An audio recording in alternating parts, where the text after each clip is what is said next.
បាទសួស្តីលោកគ្រូទាំងអស់គ្នាថ្ងៃនេះខ្ញុំមានកម្មវិធីមួយចង់បង្ហាញទៅលោកគ្រូទាំងអស់គ្នាគឺកម្មវិធីបាទគ្រប់គ្រងទូរស័ព្ទសម្រាប់បឋមសិក្សាបាទអញ្ចឹងកម្មវិធីនេះវាកើតឡើងគឺដើម្បីបង្កើនភាពងាយស្រួលក្នុងការគ្រប់គ្រងទិន្នន័យសិស្សបាទអញ្ចឹងពីមើលទាំងអស់គ្នាកន្លែងនេះគឺជាតារាងបញ្ចូលជីវវត្តសង្ខេបរបស់សិស្សបាទគឺមានកណនីអាយុថ្ងៃស្រាប់បាទអញ្ចឹងគឺវាងាយស្រួលវាលឿនក្នុងការបញ្ចូលទិន្នន័យជាដើមបាទហើយបន្តមកទៀតគឺមានដូចជាកន្លែងបំពេញព័ត៌មានរបស់គ្រូអញ្ចឹងយើងបំពេញតែម្ដងទិន្នន័យផ្សេងៗនឹងរូតទៅតារាងផ្សេងៗរបស់បាទហើយយើងមានដូចជាតារាងសម្រាប់បញ្ចូលពិន្ទុប្រចាំខែបាទស្លឹកដែលយើងត្រូវ print សម្រាប់រដ្ឋបាលថ្នាក់រៀន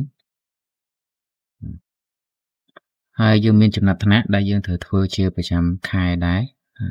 បាទមានកន្លែងសម្រាប់ print ធ្វើជារបាយការណ៍និងគ្រប់ខែទាំងអស់បាទហើយវាជាតារាងបាទស្រង់ទុកឆមាសជុំភាពប្រចាំខែចំណាត់ថ្នាក់ឆមាសពិន្ទុប្រចាំឆ្នាំបាទអញ្ចឹងយើងបានរៀបចំឲ្យអស់សម្រាប់ទៅតាមឆមាសមួយបាទហើយដូចជាទាំងកិត្តិយសបាទនេះជាតារាងកិត្តិយសដែលយើងបាទរៀបចំឡើងសម្រាប់តាមសាលាមួយ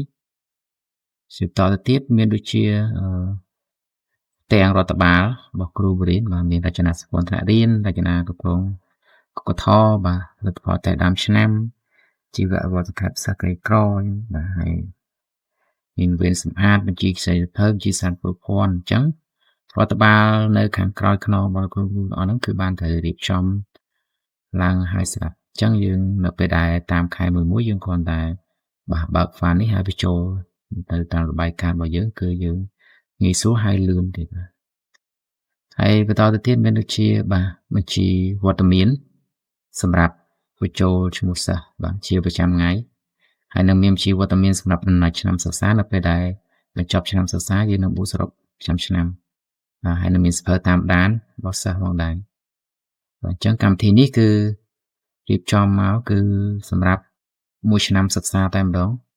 បាទមានតែមួយ file នេះគឺយើងមានភាពងាយស្រួលនឹងធ្វើឲ្យកិច្ចការរបស់យើងដំណើរការបានល្អយើងមានឱកាសសម្រាប់ធ្វើកិច្ចការផ្សេងបាទសូមអរគុណសម្រាប់ការទស្សនាតាំងពីដើមដល់ចប់ចឹងនៅវីដេអូក្រោយយើងនឹងជួបគ្នាទាក់ទងនឹងពីរបៀបនៃការធ្វើកម្មវិធីគ្រប់គ្រងសម្រាប់ពិន្ទុសិស្សនេះបាទតាំងពីដើមរហូតដល់បញ្ចប់ទាំងនេះបាទសូមអរគុណ